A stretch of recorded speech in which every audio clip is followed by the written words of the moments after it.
আচ্ছা, তুই আমার দিকে একভাবে তাকিয়ে আছিস কেন? চাচা একটা কথা বলবো তোমাকে। বল। তোমার মুখটা না একবারে আমার মায়ের মতন দেখতে, জানো?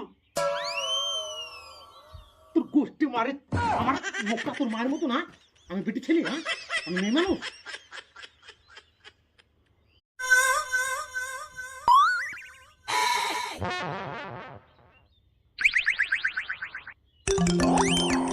আচ্ছা, তুই আমার দিকে একভাবে তাকিয়ে আছিস কেন? চাচা একটা কথা বলবো তোমাকে। বল। তোমার মুখটা না একবারে আমার মায়ের মতন দেখতে, জানো? তোর গোষ্ঠী মারে। আমার মুখটা তোর মায়ের মতো না? আমি বেটি ছেলে? হ্যাঁ, আমি মেয়ে মানুষ।